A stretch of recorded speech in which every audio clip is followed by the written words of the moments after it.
Tamta kobieta pije sok. Tamta. Kobieta pije sok. This woman, that woman. Tamta. Pije sok is drinking juice. Nice.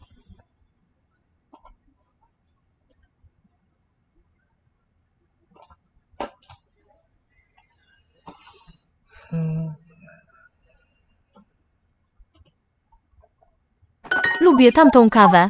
Lubię tamtą kawę. It's like an I form. I like that coffee. Ona lubi tę zupę. Ona lubi, she likes, tę zupę. This soup. Accusative feminine. Tę zupę. Tamto zwierzę je mięso. Tamto zwierzę je mięso. That something eats meat. Zwierzę. From the live root. That animal is eating meat. The women. Kobiety. Kobiety.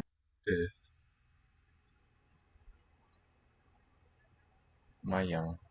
Mają. Jabłko. Tamten chłopiec pije. Tamta. Demonstrative has an M in it and has 2 syllables. Yeah, it's a new one. Tamten. We've got a paradigm for it. So, Levi, you mentioned the transliteration of the language name. What do you see? Sanskrit. How is it different in the original from how we spell it? Maybe let's do a transliteration of what you see in the spelling. Tamten chłopiec. Ten, the basic one, so it's that boy is drinking. Tamten pomidor jest smaczny. Pomidor. Tamto. Jest smaczny. And it's that tomato is tasty. You are eating. Jesz. Jesz. And also, once you're done with that, this Polish verb jesz, meaning you eat, you are eating.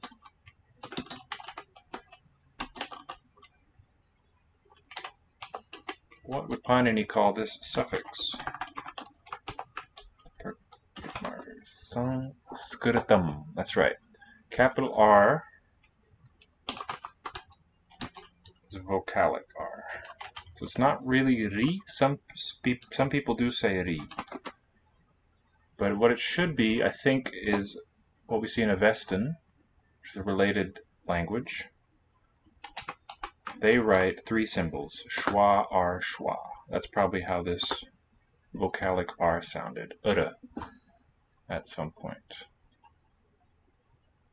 You are eating that fish. Jesz. Tamtą. Rybę. Rybę. I guess this one because it looks accusative with that nasal vowel. And rybę also accusative. I like this water. Lubię. Lubię. Okay, now the water word is now feminine, so it's going to be down. Tę. Wodę. Wodę. Nice. What would you like to see today? Aside from Polish. I think let's go about an hour today because we're starting late.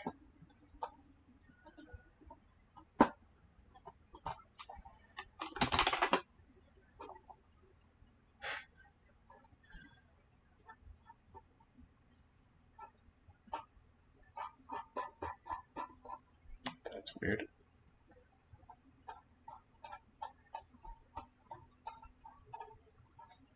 Oh, I guess I have to sign in. Sip is the suffix on yesh. I believe it is. Yeah, good. Second singular, present. Second singular, active, indicative. Sip. With retroflexion happening in Duolingo. Oh, that's for the streak. As far as the streams, today's actually day 103.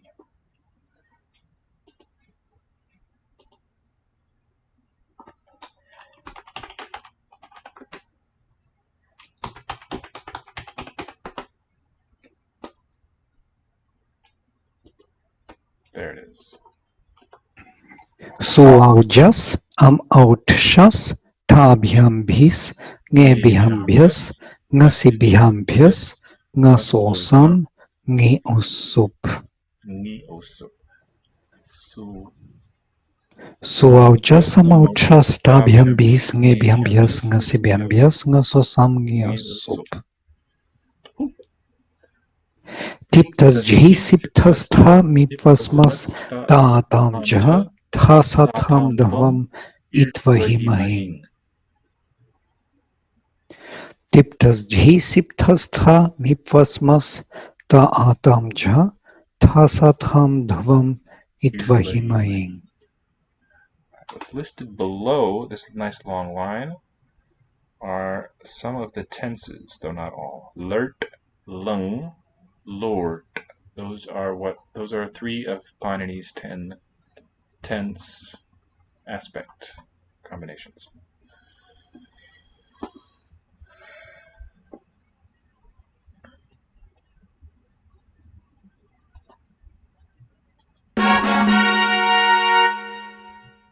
And that's another one. Let's hear the recitation. So what I'm picturing for going forward with Panini is, let's keep learning the sutras, we'll keep hearing them and adding them to our recitation practice, and we'll identify the words, talk briefly about the meaning. But as far as building and understanding, let's turn to what we have here in the abridgment, I'll call it for short. The actual name for it, let's transliterate this. Name of this abridgment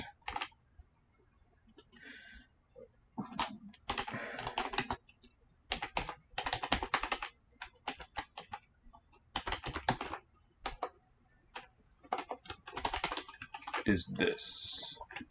Can you transliterate that for us, please? I'll leave it up here too, nice and big.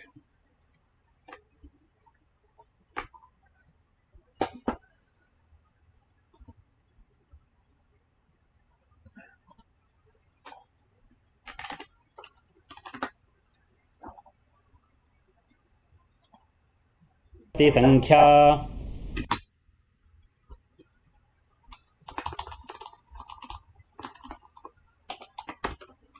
Whoa, hello.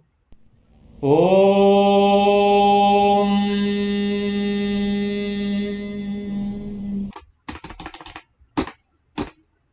ओम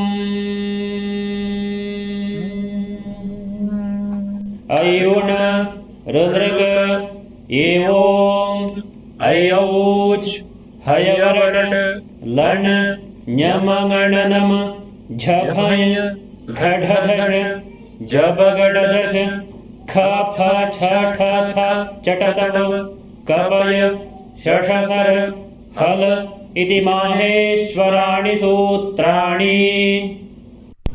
अथ प्रथमोऽध्यायः प्रथमः पादः वृद्धिरादैच अदेङ्गुणः eco गुणवृद्धि न धातुलोप आर्धधातुके इति च दीधिवेवीटाम् हलोऽनन्तराः संयोगः मुखनासिका वचनोऽनुनासिकः तुल्यास्य प्रयत्नं सवर्णं नाज्झलौ ईदूदेद्विवचनं प्रगृह्यम्। Laghu Siddhanta Kaumudi is exactly right. Very good. अदसोमात् शे निपात एकाजनान् ओत् सम्बुद्धौ शाकल्यस्येतावनार्षे। At this point, I want to interject. Do you remember what form this is? Shakalyasya. It's from a noun, from a name. Can you identify the underlying affix, the case number marker? And we'll talk about the Greek equivalent of this ending.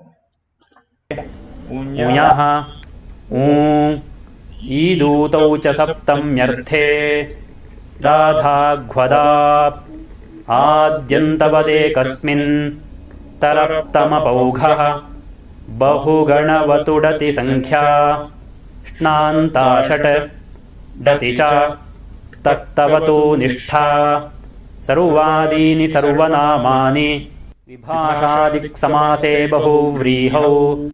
This one means optionally shakalya. Right. This is abbreviated. The full phrase would be in the opinion of shakalya. Matehe is a locative in his thought, in his thinking. No, it would be matau. Shakalyasya matau, I believe it would be. In his opinion. I think I might need to double check on that. Shakalya is the ending, and sya is a replacement of ngasosam, the first one. Ngas replaces. And so, can you tell us what that is in Western grammatical terms? What does ngas mark?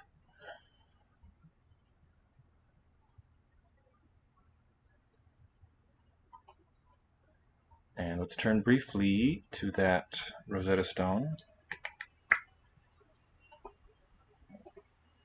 Text, we can find some nice genitives. We don't have to go far. Ne'u. Tu ne'u. Of the young god, where God is not expressed. Of the young one.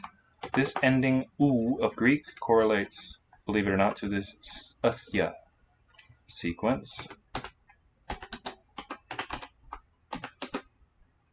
as follows.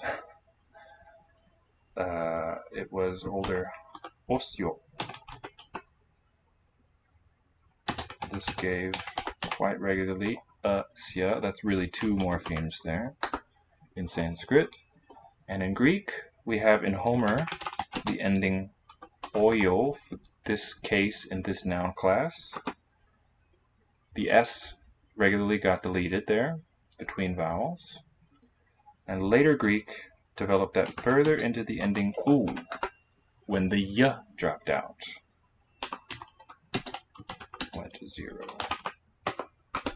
So they look nothing alike, asya and u, but they go back to the same osyo of Indo-European.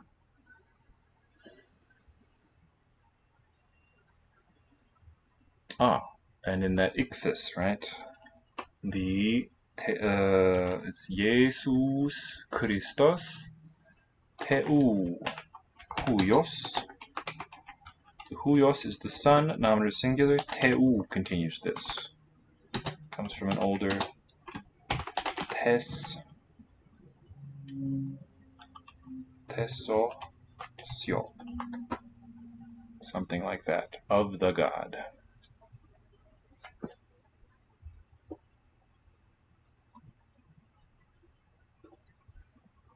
सर्वनामानि विभाषादिक्समासे बहुव्रीहौ. You heard that sarvanamani pronouns include optionally. Vibhasha is option or optionally.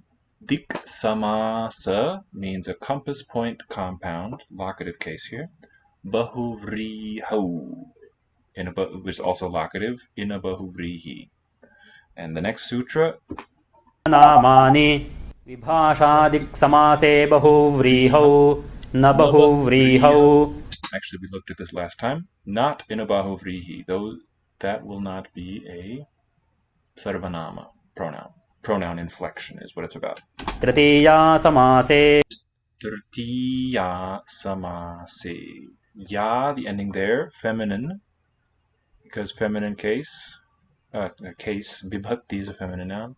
Samasa, again, compound, locative. In a compound of the third case, an instrumental compound. That means where the first component has the sense of an instrumental. Now let's get this next sutra. I'll have you transliterate it. द्वन्द्वे च. There it is. You might recognize this. This term has come up in our discussions. Oh, I'll leave it there. please transliterate this one, which is 1:1:31.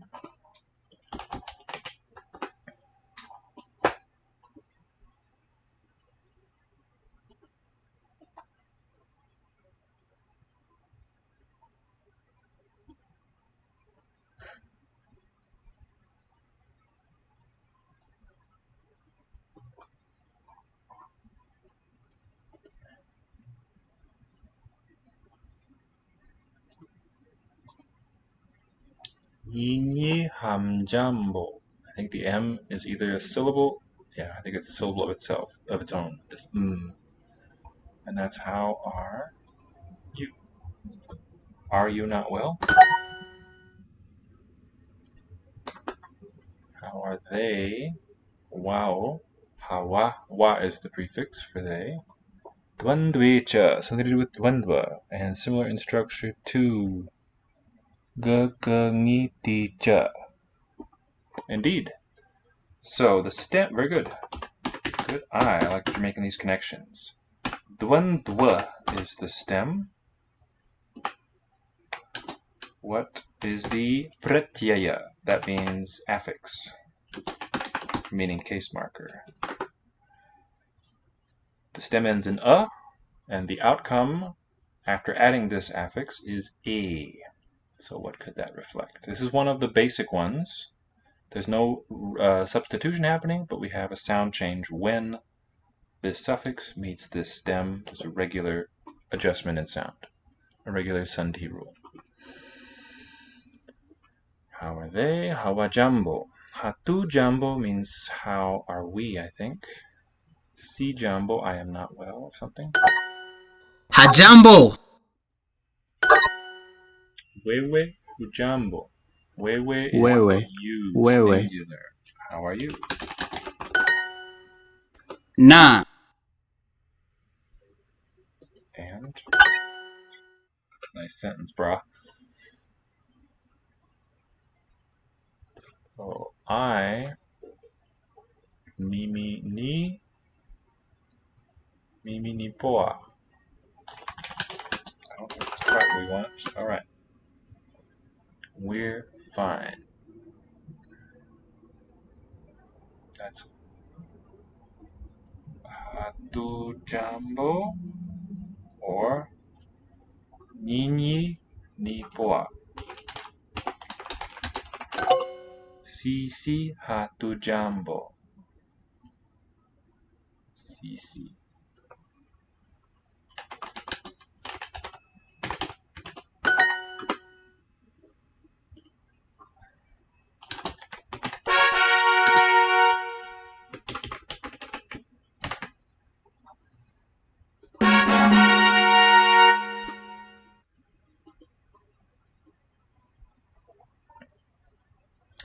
Which of the basic 21 sup endings can we add to dwandwa to derive dwandwi? It's alright if you don't know. Oh, fourth singular. It looks like we've added ngi. The E1's ngi, 7s. What other E1's are there? The fourth case, so dative, singular, masculine in this A class, think of Buddhaya, unto the Buddha. That would be dvandvaya. It's not that. That's what it would be, dvandvaya. And let me just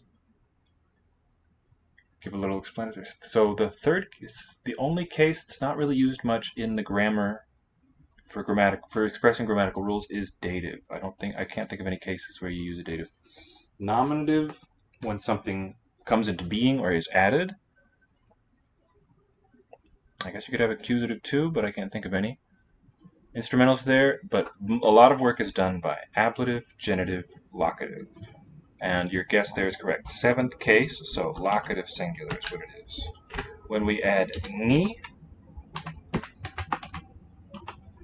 a plus e, regularly, this is between words and within words, they will give us an a. So a gurna vowel replaces this short diphthong sequence. A and e, step by step, we could think of it as I, and I is always equivalent to A. That's what this is. In a dvandva is the meaning. In a dvandva too. So let's see our good old friends here on Panini. Dvandvicha, we're in the 30s now. For his summation of the rules. The sarva class, sarvanamani, pronouns, are not pronouns in a dvandva. Sarvadini, the set of stems beginning with sarva. So for instance, in the word meaning of the Easterners and the Westerners, which is based on compass points too, purvaparanam, the rule aparesham does not apply. Why do we say in a dvandva? Uttaraparesham, if we had this pronominal style ending with an S coming in, it would mean of the Northwesterners. It's not terribly clear there. Perhaps your edition of the Ashtadhyayi can shed more light. Let's see, what else did I want to touch on?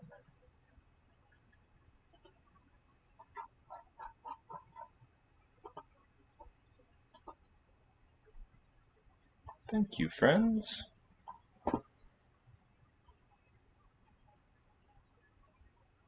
Swedish has not been done in a while. Let's do some.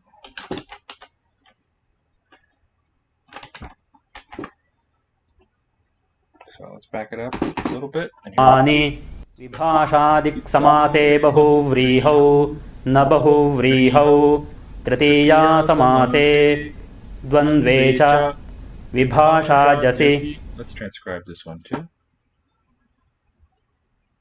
And can you parse Jesse? Vibhashajase.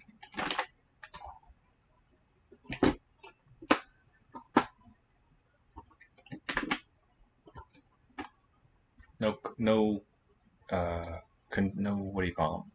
Ligatures here. Pretty easy one. And with that, so how can we find this abridgment? LSK at the top, Laghu Siddhanta Kaumudi is one way to get there. And so this selects between 7 and 800. They're numbered a bit strangely. There's some gaps. There were different recensions, different versions of this Siddhanta Kaumudi, and Laghu means lightweight. It's the shortest one. Some of these we have already learned, so it will be a lot of review. What these are is a good selection of the sutras for the most important grammatical rules. So you have a sense, you'll get a sense of how the system works, and then the rest is just details, kind of filling in more thoroughly. So I'll wait for you to transliterate that one. I'll give you a chance to do that, and then we'll talk about these sutras. And here I want to make sure we have as clear as we can get, understanding of what truths are being expressed by these sutras. These are unchanged, just plucked from their context and given and added to this list. In collective compound, 2226, thank you, the words sarva, etc., and not sarvanama. Very concise. Yeah, don't fully understand this myself. Let's learn some Swedish prepositions. Oh, and I said, okay, so let's look at the first rule in the abridgment. Halantyam. This comes from Pada 1.3. Oh, by the way, you were asking a little bit about Pada and Pad and Pada. Pada means a quarter chapter, based on the fact that most animals have 4 legs, so one leg of an animal is a quarter of the body. It comes, of course, this one comes actually from Indo-European accusative singular. I think it's podum. Oh, it could be a long vowel too. Podum. In an open syllable, an o will regularly become a long a in Sanskrit. And the syllabic m in this context will give an Padam. Podum develops into padam, and that forms the basis for a new noun paradigm with an invariant stem, pada. This was originally a consonant final stem, reinterpreted in Sanskrit, is my understanding. Alright. So hal antyam. Oh no, we were talking about vibhasha jasi. That was what oh, it's not jis. Vibhasha, it's not palatal either. No, please try again. For Sutra 1132. Not vibhasha. Vibhasha. The root is bharsh.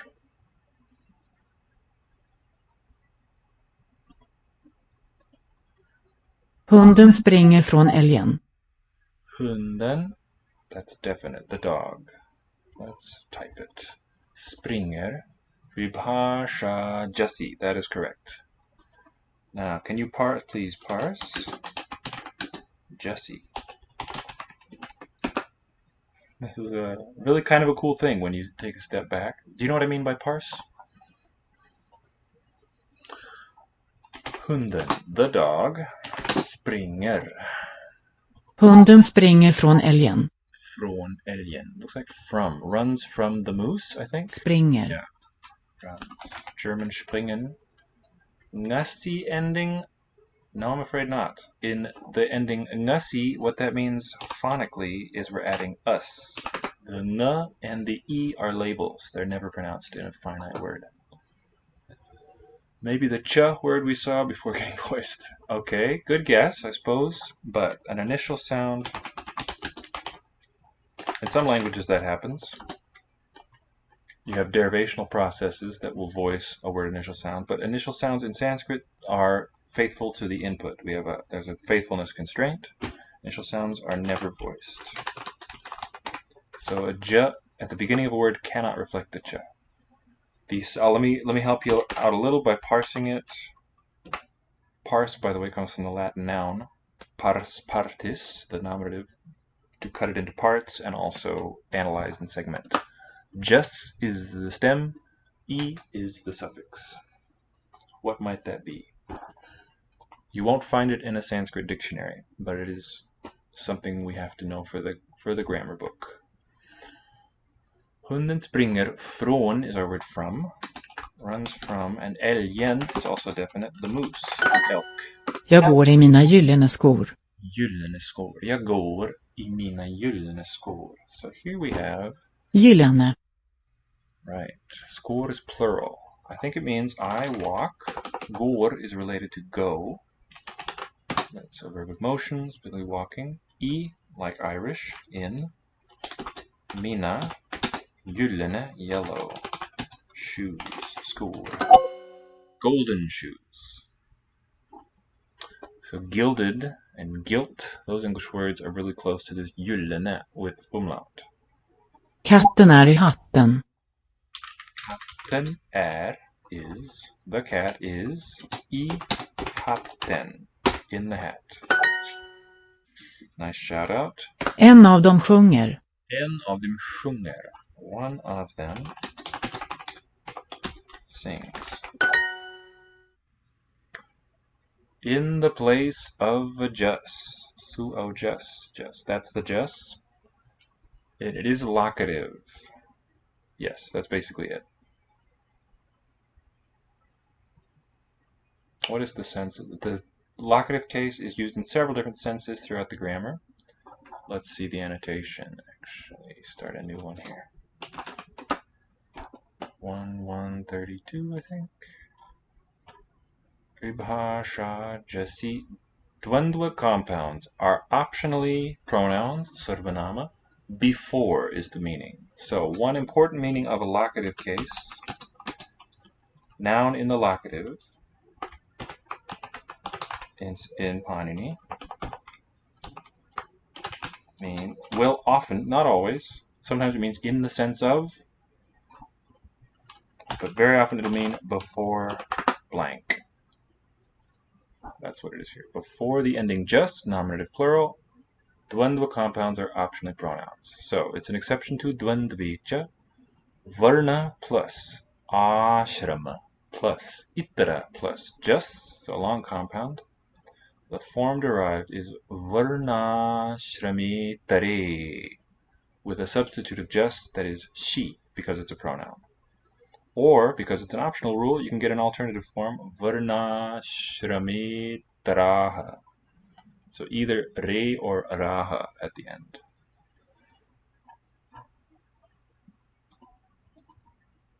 Now let's turn to hal antyam.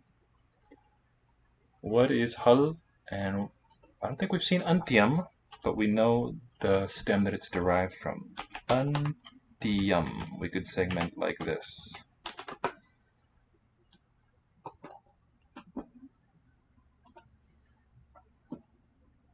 So, by the way, for remembering these specific grammatical uses of the cases, 5 equals genitive, 6 equals, that's not right, 5 ablative, 5th case ablative, 6th is the genitive case, 7th is the locative. As we know, this is nothing new. The way they're used in the grammar very often is, if you have noun ablative, it'll mean after blank. Noun in the genitive means in place of blank. And noun in the locative, as we just said, before. So 6th is the 6th case for the thing that is replaced, it's in the middle. 5, the thing before, it means after that. And 7, locative, it means before that. So that's kind of iconic to me, if that makes sense. It's a little hard to explain.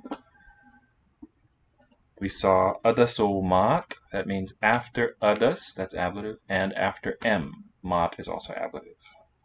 And here we've seen jasi, means before jas, locative. Hal is consonants. Antya is not the opposite of anta, it's derived from anta. Antya is an adjective, final. The opposite, beginning, is adi. Adirantyena saheta. Oh, we haven't learned that one yet.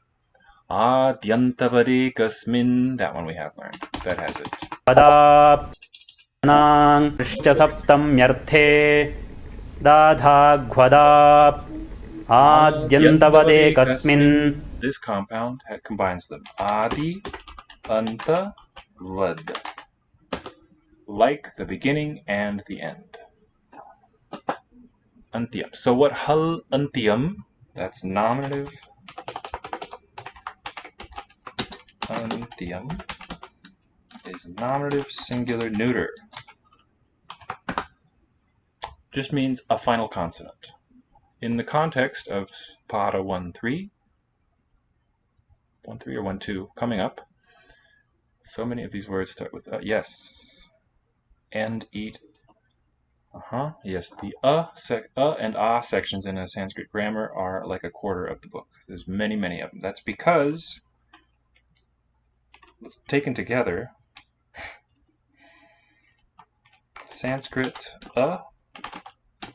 reflects Indo-European o. So there's just a lot of material there.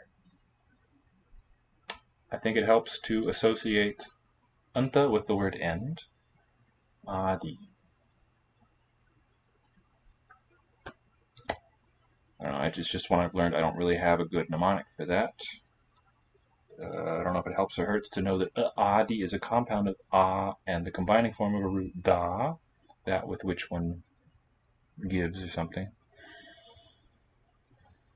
Yeah, I've felt that frustration myself. These all look alike because they start with the same letter, so you just have to find something to hold on to the word and its meaning other than the first sound. The initial sound is extremely frequent in Sanskrit.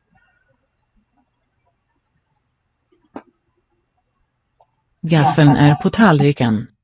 Let's look at halantyam. So I really love the way that we can just link right to it and go see what it means. It gives us the meaning because the context for these sutras is important. This is in Pada 1-3, so coming up many months from now probably. What this tells us is in the grammar lists, in the ordered lists for instruction, a final consonant is an indicatory letter. By grammar lists we mean Shiva Sutra the suo, jasamo, chess, and so on, the list tip, das, jihi, so noun endings, verb endings, and the dhatu partha, which is a recitation of the verb roots, of just a list of roots. So, example, the letters n, k, ng.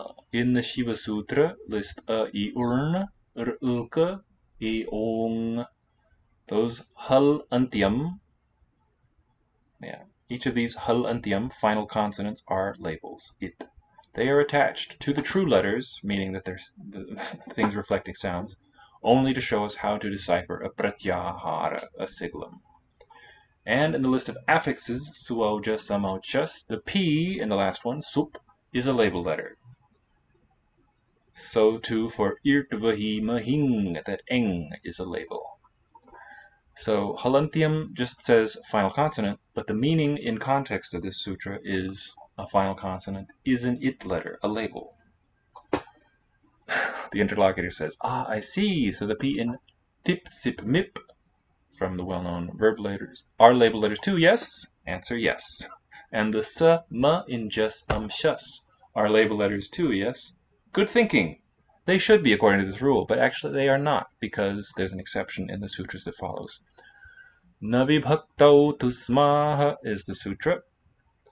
Not in the case ending, vibhakti, not the sounds tu, so dental stops, sa, the dental fricative, and ma, the bilabial stop, the nasal, I mean. Question, are there, I think, many in the Shiva Sutra? Are the many ya, va, rata, learn, jha, bhainya, are those label letters too? Yes, they are, he says. The in I, urn is not, however. Interesting. I wouldn't have said that. If they are what? If they are label letters, why doesn't ashtajayi.com call them it? Right. Okay, so apparently traditions differ. They have their own good reasons to do that. As for me, I apply the duck principle. And if they disappear, they are label letters. I'm intrigued. If it looks like a duck, swims like a duck, and quacks like a duck, then we'll agree to call it a duck for convenience. Paanini was not a theorist type. He wasn't worried about making his grammar reflect the deep structure of language, or about making it show how languages evolve. This is completely opposite to the way Westerners see linguistics. Paanini was entirely a practical type.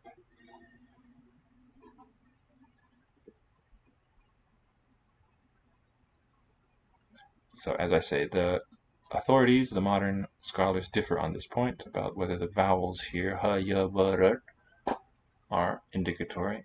Not too important, really. Adarshanam lopaha is the next sutra named in our abridgment.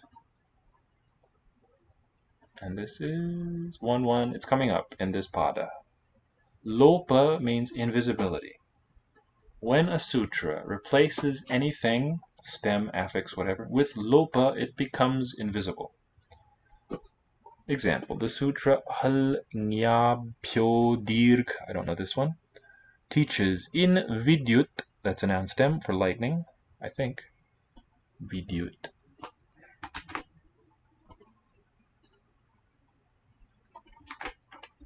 Plus su, replace su with lopa. This means the su disappears. Yeah, lightning, here it is. So the stem is vidyut, we add su to make it a subanta, an inflected noun. But there's a rule that says delete this su, make it invisible, give it lopa. So the outcome, vidyut, nominative singular, looks just like the stem. The Paniniya jargon, that means followers of Panini, the jargon has no word meaning delete or erase. Whenever a sutra zaps anything, I like that, it says replace it with 0. However, there are different sorts of 0. There is lopa, luk, shlu, and lup. Excellent explanation. So any questions about these first two named here? Halantyam and Adarshanam lopaha. These are excellent principles to start with. Lopaha is one of our 0 morphemes, spelled capital, crossed out in English. But I understand there are a few different ones. I don't quite follow spelled capital. Oh, the it. Can you rephrase that? I'm not sure I follow your meaning here. Gaffeln är på tallriken. Gaffeln är på tallriken. This is definite. The plate word, the fork, die Gabel in German, is på, on, the plate. Vi kommer från restaurangen. Vi kommer från restaurangen. Capital O, the O in English. For zero morpheme. Kind of. It's not. It's a little different, though. I would say, to my mind, our zero morpheme would be an underlying thing. For instance, in Polish, we see je is third singular eats. I would say that has a zero morpheme, a zero suffix. But lopa is different because we start with a morpheme that is non-zero, and then that will get deleted. So it will show up as a zero, meaning it doesn't show up. Which is different from saying it starts out as nothing. Does that make sense? So if you have a rule, or if your grammar is such that you would replace something with that zero, then in that case, yes, you can equate them. So a good mnemonic might be lo baha with a zero. And so note what the named one, so it's negative rather than zero, by taking it away instead of leaving it alone. In a way, yeah, that works. But one of his sutras says, even though the thing itself, the marker itself disappears, its grammatical effects are still in place. Just as with that vidyut example. Vidyut is the shape of the stem, meaning it's not a finite word, but because of deletion of su, the nominative singular looks just like it, and that does have pada status. Vi kommer från restaurangen. Vi kommer från restaurangen. Kniven är mellan gaffeln och glaset. Let's do a little bit more. These are relatively simple ones here too in the abridgment. Tasya lopaha. Oh, on lopa, there are 3 zeros where right. They can take the place of things, but also just be called for, and they are luk, shlu, and luk. The palatal she, Levi says, what are these other lopa? Yeah, okay, good. Excellent question. Just what I wanted to talk about. Oh, maybe one of these discusses it. Does he discuss luk? Okay. So I encourage you to visit the site yourself, but thank you for asking. That gives us a chance to talk about it. If you follow the links there on that page, you can find more about them. What these have in common is that root lu, and that stands for any zero. Yeah. But they have different effects. Somewhere on the site, he gives an explanation.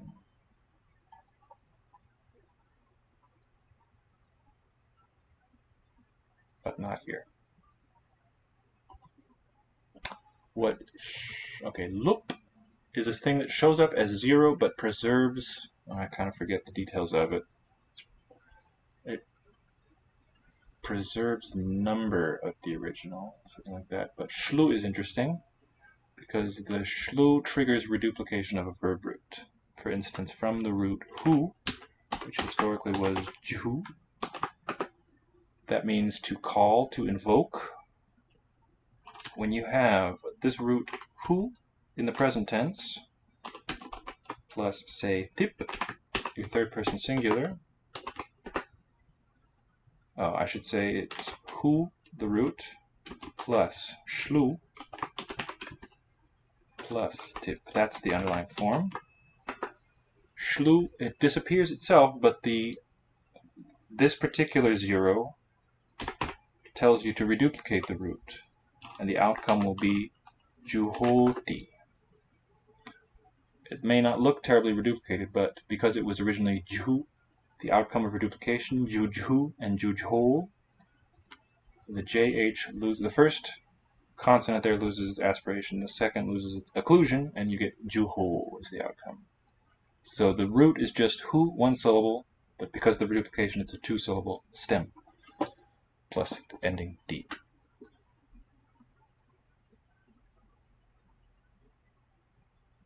And the second U, gurnas.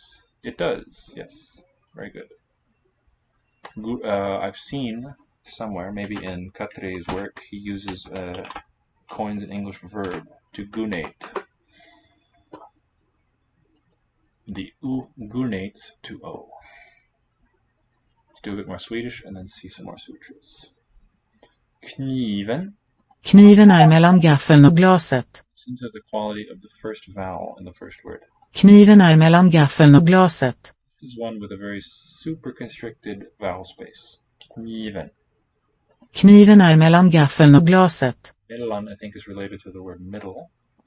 The knife is between the fork and the glass. Kniven är mellan gaffeln och glaset. Jag är vid hästarna.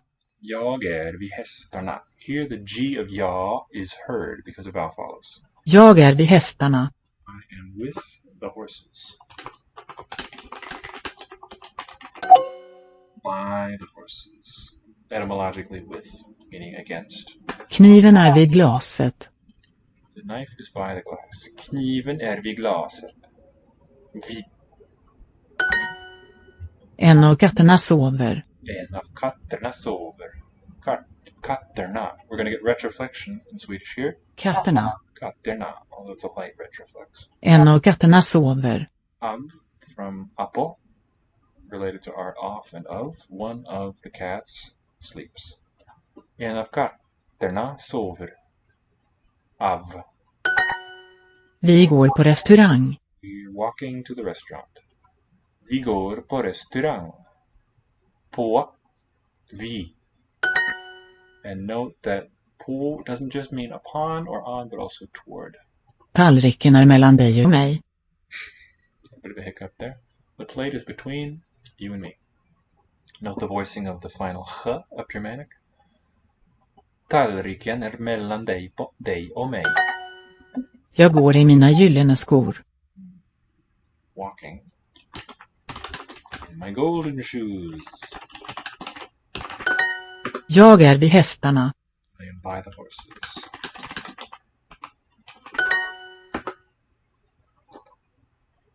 I'm eager for more sutras. So, unfortunate thing here is we don't have a recitation that we can listen to, but at least they're easier to get, and we can cover some ground. Tasya lopaha tasya. From the ending, what would you guess? The stem by the grammarians is set up as tad, which means that. Oh, did you say you learned tat purushaha? Tat purusha. The first component of that, which is the name of a kind of compound, is this very tad. And if you look at the English word that, it corresponds sound for sound with this Sanskrit tad. So what case and number would you suspect for tasya?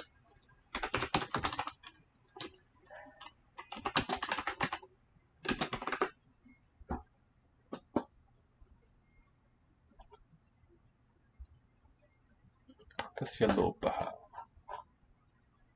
Labeled. I'm going to shake this person's hand. His rendition of the sutra, Tasya lopaha, label letters poof. A clearer translation would be, some of the letters that appear in grammar teaching are mere labels and never make it into an actual word. So a sutra is devoted to that, to saying these indicatory labels, they just go away. Tasya, well, I won't say it, I'll let you scratch your head. We've seen this asya, I saw it a half hour or so ago. These label letters are called it, which means, to my eye, it looks like it means a goer. Fake letters by Panini. Example, Sutra Nya Pratipad, etc. teaches, among other things, add su after ashwa, which means horse, when this and that happens. By the way, ashwa, equus, hippos, all cognates. Using that sutra and others, we build the sentence. Dru is a root of run. Lert, present tense. Ashwa plus su plus pause. Is this the saying one? Quotative? Are you talking about it?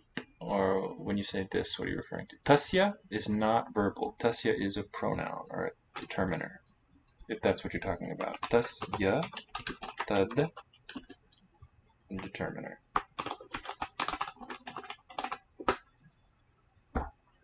Unless I misunderstand what you're referring to there. So this is a really, here we see the wonderful thing that Pawnini's grammar allows us to look at is the underlying sequence of morphemes in a sentence. We break it down as if it were like Tibeto-Burman language with invariant forms, like it was Chinese or even Vietnamese. It's just run, present, horse, nominative singular. The horse runs. That's the underlying invariant forms of these. And then the actually occurring form of the sentence is derived by these sutras. Dravati is the outcome of present dru. Dravati ashwa s by this rule.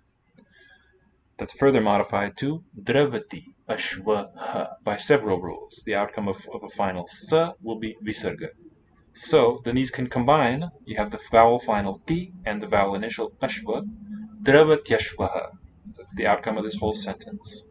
In the word dravati, two p and a sh have disappeared.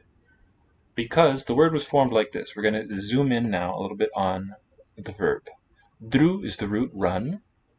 Lert means present tense. Tip, you know, third person singular, active. That gives dru plus shep plus tip. Lert, as I said, just specifies the tense, nothing else. And shep is the thematic vowel. The sh and the p are indicatory. So is the final p in tip. That gives dro shep tip, because when you add a suffix, when you add an affix, the rule is you gurnate. GBH. Stands for gurna before hard. When I write GBH, I mean by hard soft. So this is an idiosyncratic rendering. All right, Levi says, you asked me about the morpheme sya. Perhaps we'd seen it half an hour ago. Okay, that it is the quotative one. It is not quotative. What sya is it's a noun suffix. It's a replacement adesha of nus. Generative singular. Devasya, of the god, reflects the stem deva plus nas. We might expect it to give devaha, but that's not the form. Sya means genitive singular in a masculine or neuter a stem. It's not a word, but an affix. So we got to dru shep tip, dro shep tip. So just step by step we derive the finite forms, the actual occurring forms. Drav, because a vowel is initial in shep. So o and of are equivalent, we'll choose of here. Drav shep tip, we delete the it letters, and that gives dravati, dravati.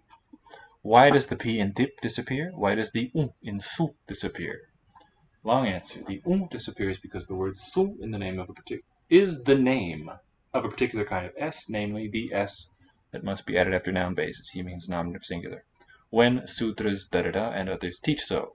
There is another word sich that means a certain s that is added to some verbs, so a different affix. Oh, chat keeps censoring these soup. That's no good. I wonder if it's because of my brackets or something. Can they get through if you select them to or something? Maybe I'll try it without brackets. Nus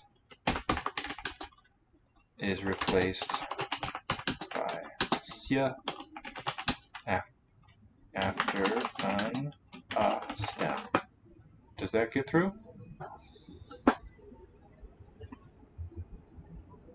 And a word sa that means any s whatsoever, including but not limited to sa, su, and sich. Short answer, the u disappears because teacher told you that u is a label letter, and this rule teaches that label letters disappear.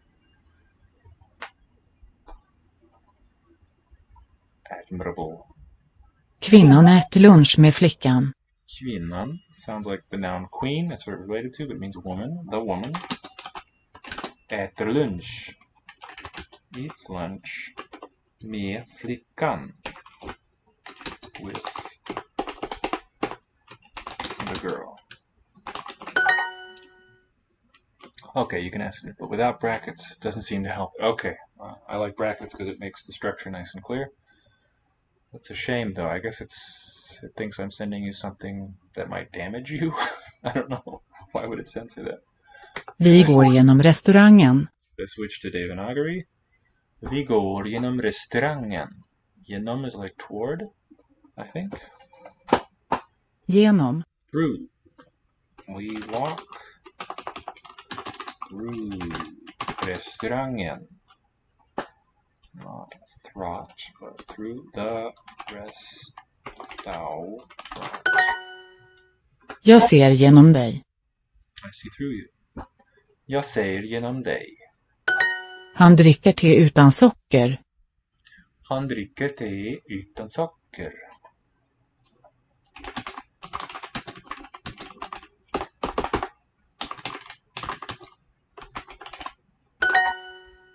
Utan is our word out, outside of sugar. Ankan simmar till flickan. Simmar. Ankan simmar till flickan. The duck swims over to the girl. Jag äter en smörgås utan ost. Jag äter, I eat, en smörgås. A sandwich. Just 4 diacritic letters. How nice. Nice and compact. Utan ost, I think it was, without cheese. Jag äter en smörgås utan ost. Mannen läser för pojken. Mannen läser för pojken. The man reads to, I think, the boy. And this pojke, I think is the stem, is from Finnish. Det regnar enligt honom. Det regnar enligt honom. It's raining something her. Enligt. Enligt. Curious. Enligt.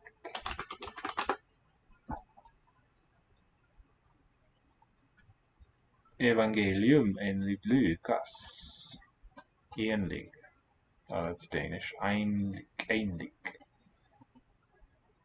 It's raining according to her.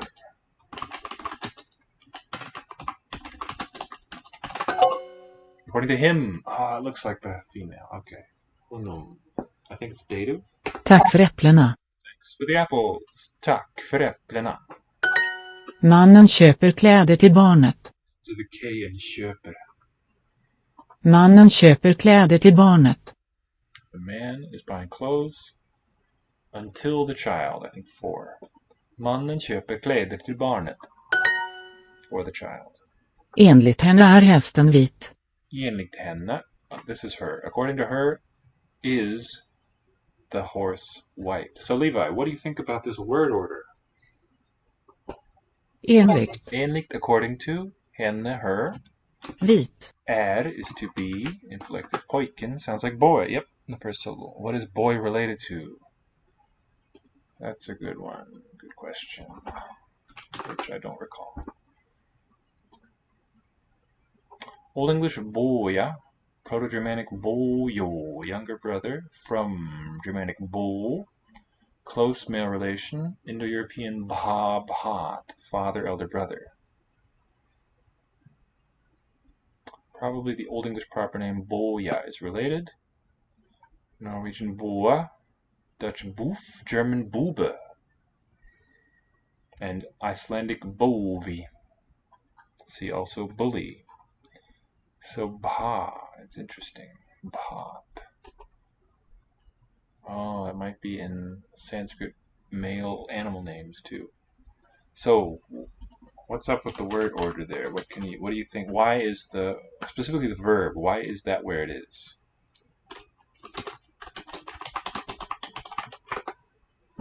Enligt henne is a prepositional phrase. According to him, is the horse white?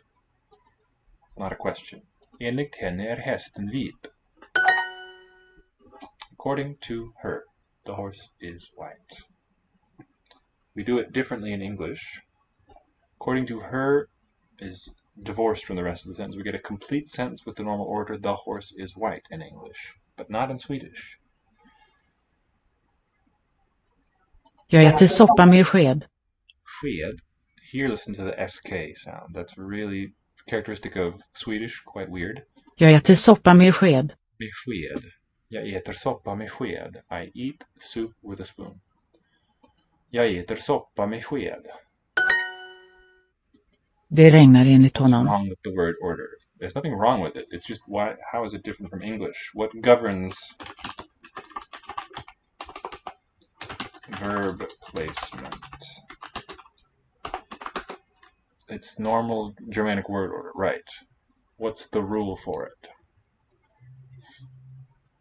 English is aberrant here, that's right.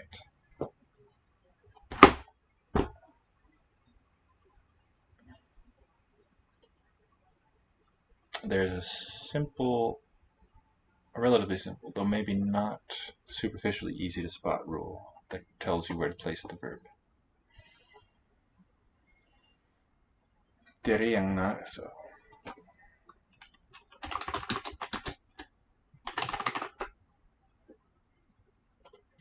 Enligt honom, it's raining according to him.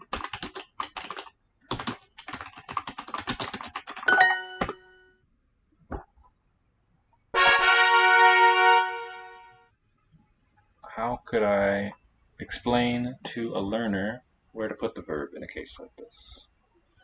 Not always there where it in an English sentence that the same meaning conveys stand would. V2, very good.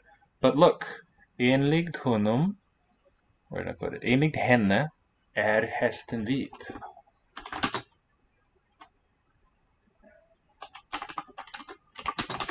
But är is the third word in the sentence.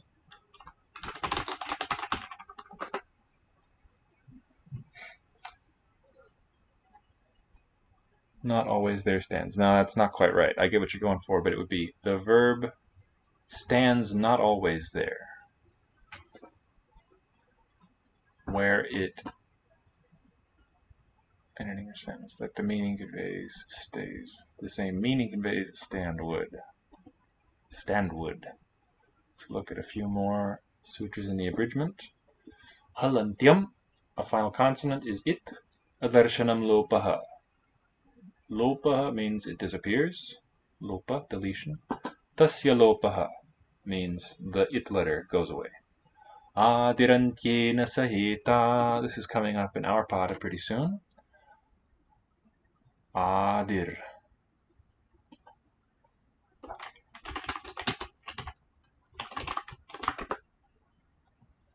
I'll tell you about antyena. It is instrumental singular of antya, final, sahita, but the phrase enligt henne is in space 1, so it is in spot 2. You wouldn't interrupt the phrase to put the verb. That is exactly right. It's not that it's the second word, the second item. After the first phrase, you've got it. Sahita. What's the form of sahita, though? Anyway, the sahita comes from... Oh, wait. Saha and hita.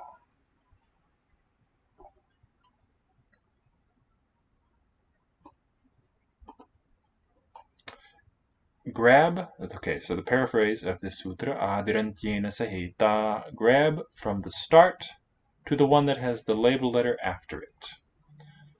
For instance, rule iko yarnachi mentions the ik letters, yarn letters, uch letters. Which letters are those yarn letters? This sutra gives the answer. To know the yarn letters, sing aloud the Shiva Sutra starting at ya, stopping at the one that has ern glued after it. So, hayavararta, that's the sutra we start. We leave off the ha, and we say yavararta larna. Okay, there it's spelled out for us. not the whole sutra. You can start in the middle of a sutra and continue reading. Right? The whole sutra here, the first one with consonants, starts with h. Stripping this of the it letters, or na, and all the fiop. What is fiop? 4 e's of pronunciation. The yarn letters are left. Ya, v, r, l. So yarn, this word yarn, is called a pratyahara, fetchback, or we say siglum.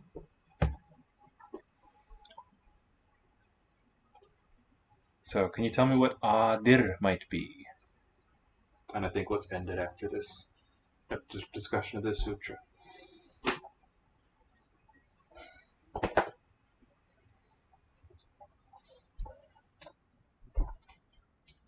By the way, speaking of interrupting a phrase,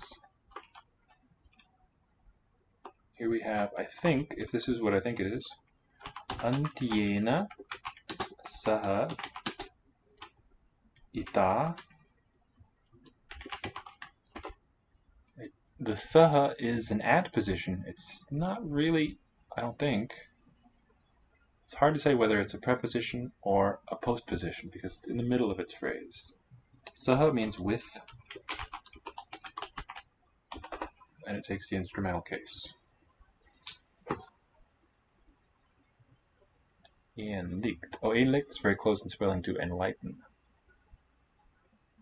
Enlighten, especially with that one following. Enlighten. Adir probably starts with at. Well, if it were a compound, you could get voicing of the T. I'll segment it for you. Does that help? It might help if I tell you that this r replaces visarga. Adihi would be the absolute form. What is adihi?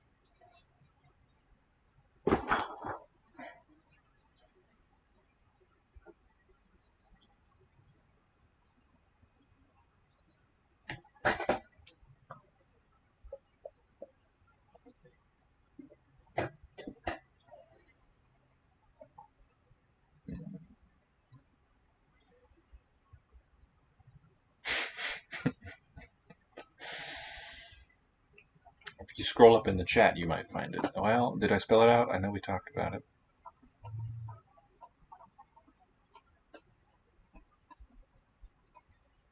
Adyantabadi kasmin. It is spelled out in the chat, yeah. Adir, nominative singular. Beginning. So please write this adi on your brain. It'll occur quite frequently, I think.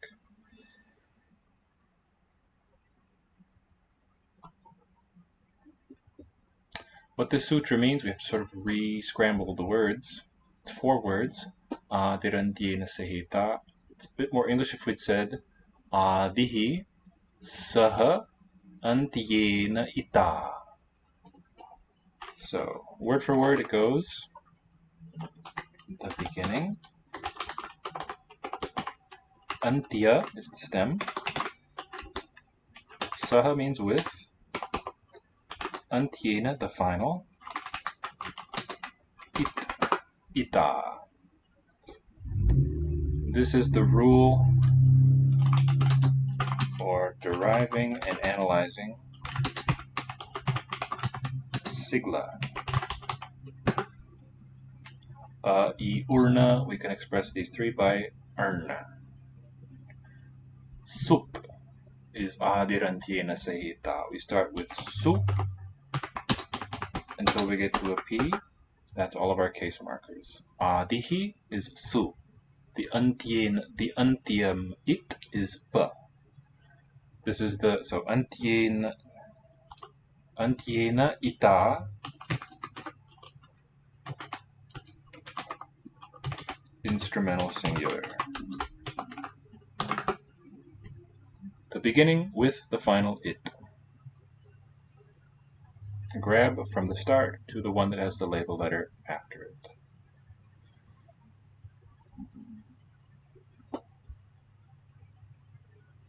Alright, let's let the recitation wash over us, along with the Maheshwara. अयुण Rudraka एवोम अयौच हयवरट लन न्यमगणनम झभय घढधश जबगडधश ख फ छ ठ थ चटतव कपय शशसर हल इति माहेश्वराणि सूत्राणि।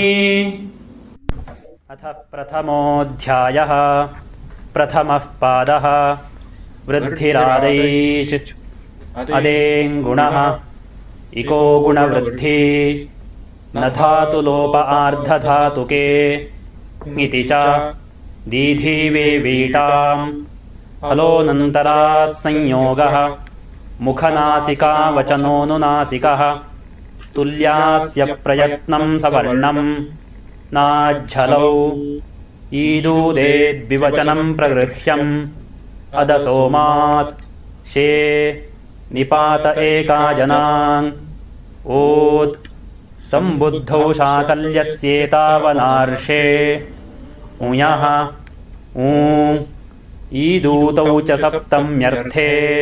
So this is very instructive actually. To review this one, idutau cha saptamyarthe, which is 1119. Id idutau. This particular word form. The D and the T reflect, they're not retroflex, they're it. They reflect the same thing. The T, quotative. Eat means only the long vowel E. Oot means only the long vowel U. The first one voices because it's in the middle of a compound, so there's a word boundary there. But the second T does not voice because that's stem final. A stem final does not voice when we add an affix to it. Make sense? There we have input-output faithfulness. The voicing there of id is like we have in subanta. The sub comes from soup, but because it's a compound, it incorporates that word boundary, and in a word boundary, there you would voice. At a word boundary, you would voice. दाधाघ्वदाप् आद्यन्तवदेकस्मिन्.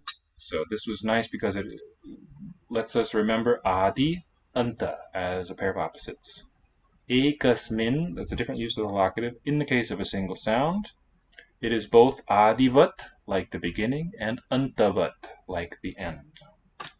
Tarap. तरप्तमपौघः बहुगणवतुडति संख्या स्नान्ताषट् डति च तत्तवतु निष्ठा सर्वादीनि सर्वनामानि विभाषादिक्समासे बहुव्रीहौ न बहुव्रीहौ तृतीया समासे द्वन्द्वे च विभाषाजसि. That's as far as we've learned, and let's just hear the next one. It's good and long.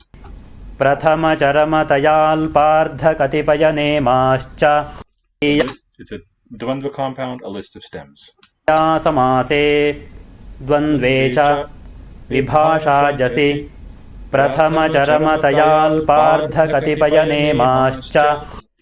That will be our next sutra. It's interesting that it's highlighted this way. Oh, it must have just grabbed it there. Okay. Any more questions for today?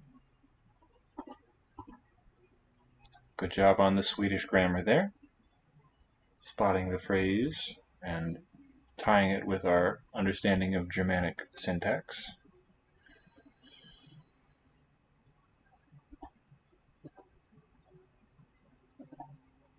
Let's review the ones that we discussed here in the abridgment. No more questions, Your Honor. All right.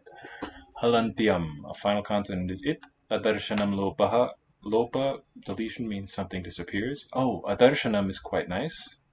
Let me just touch on this. Is the negative prefix. Darsh. You ever heard of darshan in a Hindu context? Darshanam means not seen. The root is called drish or drish, the root of seeing. In fact, I think it's related to our word dragon from Greek, the seer. So adarshanam, it's invisibility or something like that, so we could gloss it. Which is quite similar in Latin. In is the negative prefix. a different root with, and then a different suffix. Adarshanam, invisibility, not being seen. Lopaha is deletion. Tasya lopaha, referring to the halantyam, the final consonant. Adirantyena sahita, it's the rule for a siglum, the beginning with the final it. And then, the next time we take these up, we will get to our rules for the accents and the tones. Uchchairudataha, nichairanudataha, samaharaswaritaha. So we can look forward to that. All right, I bid you a good night, everyone. Thanks for joining, and we'll see you next time.